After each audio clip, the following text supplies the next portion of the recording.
Hey, what's up everybody? It's TheHyphenate here, and today we're going to talk about the best Speedlight Flash for Sony Alpha Cameras, the Godox V860 III. It's also known as the Flashpoint Zoom Lithium-Ion 3 R2 TTL. It really just depends on what store you're buying it from, but the Flashpoint and the Godox are the exact same flash. They're made for Canon, Nikon, Fujifilm, Pentax, and Sony, but in this video we're going to focus only on the Sony model. So a few years ago, I actually did a video on the best Sony Speedlight Flash, and that was actually on the predecessor, the one before this model, so the V860 II. Now the V860 III keeps all the great things about that flash and adds some improvements to it. Now, hands down, the best thing about this flash is the lithium-ion battery that is used for these flashes. These are incredible. They have a very fast recycle time and they last a really long time. Most other flash units use 4 AA batteries and those actually burn through pretty quickly. But with the lithium ion battery here, you can actually get over 400 shots at full output power. And this thing is really bright.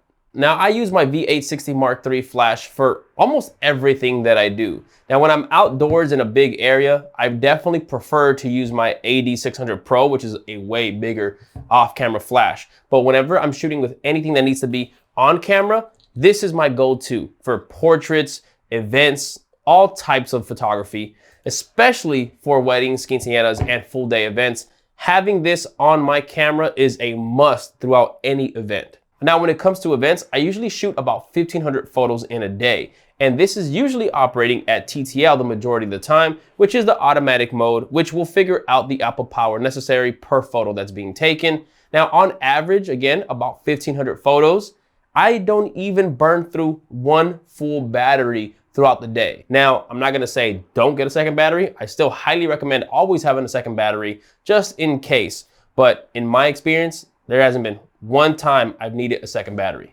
Now, when it comes to Sony cameras, this does have high-speed sync up to 1/8,000th of a second shutter speed. Now, Sony's full-frame cameras shoot at 1/8,000th of a second, but the APS-C bodies and the Sony a7c full-frame body will shoot at a maximum speed of 1/4000th of a second. Now, like I mentioned earlier, this does have a really fast recycle time. The fastest recycle time that it can do at maximum power is 1.5 seconds, which is actually pretty fast for the full output power. Though if you're shooting at a lower output setting, the recycle time is a lot faster. Now, having that super fast recycle time allows this flash to actually shoot in multi-mode, which allows you to do continuous shooting with continuous flash, which is actually really awesome, especially for event photography where you're trying to shoot something at a rapid pace and you want to make sure you don't miss a shot and you want to have flash on all those shots. For example, a bouquet toss or a garter toss. Now, I'm not going to show you guys how to do that whole process and setup in this video. I do have another video on this channel that breaks over that process, but let me quickly show you how awesome this is. So there are different output settings that you can have in regards to the power and the recycle time for the multi-mode. So it's going to vary depending on the output power that you choose. Right now we're at 1/16th power on multi-mode. On the camera, we have continuous shooting set to high. And I'm gonna hold down the shutter button and it's gonna take a bunch of photos with a bunch of flashes on every photo.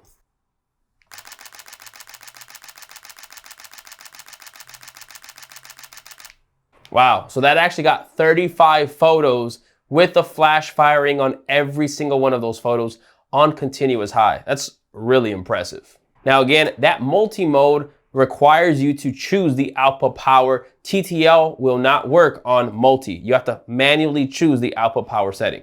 All right, now let's talk about the construction and the build. Now this is fairly large. It's very well built, very solid. It's made of all plastic, but it doesn't feel cheap at all. One of the great things about it is that it easily will lock. Now all you gotta do is just turn this way, just slide it to the side, and then it'll snap and lock in place. Before, it had a screw lock on the V860 II, and I hated that. This does hold very well. Again, it's made out of plastic, so there is a potential that if you smack it too hard, or if you bump it, or you kind of throw it in a bag and it starts putting too much pressure on here, it's possible that this can break off. Now, personally, I've never broken any hot shoes on any of my Godox flashes, so it's not really an issue that I have, but I have seen people mention that they've broken theirs. The rest of the flash being plastic is fine, but this part I do feel like should be metal. Now, when it comes to the flash head, there is a zoom range of 200 millimeters to 200 millimeters, and it does work automatically, but you can also dial it in manually if you like to. Just going through the menus, you can go ahead and choose that.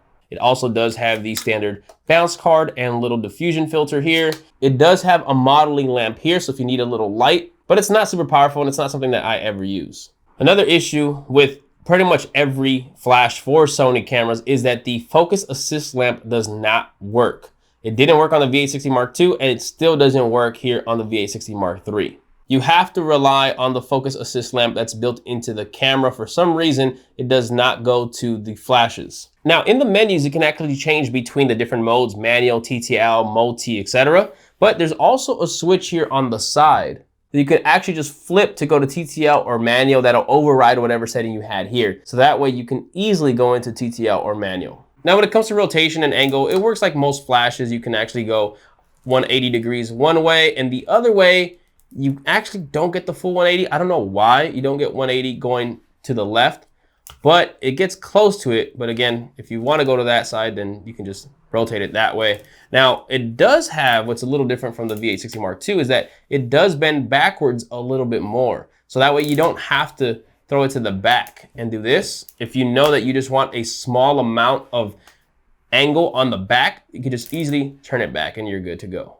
And then the batteries right here, there's a quick release here. Now in the package, you do get a charger with a wall brick. Now the great thing about this charger is that it actually runs off of USB Type-C. Again, it does come with the wall bricks, you can connect it to the wall, but the great thing about this is that you can easily just put this in your car and charge when you're driving from location to location. So put the battery in, connect this to a USB Type-C, which I always have one in my car. Now, like I said at the beginning of this video, this is definitely the best Speedlight Flash for Sony Alpha Cameras, period. There's really nothing else that comes close to it. These Speedlight Flashes that are made by Sony actually are not very good. They have terrible overheating issues. They're very expensive, and they run on 4 AA batteries, which is very outdated, and they burn through batteries very quickly. Now, when it comes to overheating, this Speedlight Flash, like all other Speedlight Flashes, can overheat after an excessive amount of photos being taken. It's happened to me at events where we're shooting a little bit more than we normally will during some type of tradition or some type of dance. And ideally, you don't want to just go da, da, da, da, da, da, da, for 20 minutes straight. When you start to do that, you're definitely going to get it to overheat. When it does overheat, it actually will not shut off. It usually just takes a lot longer for the recycle time to hit. So if it starts to overheat, it'll take about 10 seconds before it can take another photo. Now that's a long time, especially during events. So you definitely don't want it to get to that point. But I will say that this handles overheating a lot better than pretty much any other Speedlight Flash that I've used. Now, one very essential accessory that I recommend not only for this flash, but pretty much any Speedlight Flash is the Gary Fong Light Sphere. I've done a video on this quite a few years back. It's still something that I highly recommend and I think is essential for Speedlight Flashes. It's the best diffuser that I've ever used for a Speedlight Flash. Just go ahead and put it on there, and it does create a nice even spread, and it really does make a huge difference. Now, one of the best features of this flash is that not only can it be controlled by other Godox wireless triggers, but this flash itself has a built-in wireless trigger. So you can actually use this to control other flashes without needing a trigger. So it's all built in here. You can actually just switch into the mode so that this can fire off a flash from here and other flashes, or you can make it actually not fire from this individual flash and just fire off other flashes. Now, if you want to know how to use this as a trigger, I do have another video on this channel that shows that process. I do have a link for that video in the description. This one here is the flash to get, hands down. Don't hesitate on it. It's only $230 US, which is actually a very, very good price for what it can do. It's definitely my primary Speedlight Flash. And if you're interested in getting it, I do have links in the description where you can purchase it. It doesn't change the price that you get it at, but it does help this channel. Please make sure to drop a like on this video, drop a comment below if you have any questions, and please make sure to subscribe. I have a lot more videos coming soon. I'll catch you guys on the next one. Peace.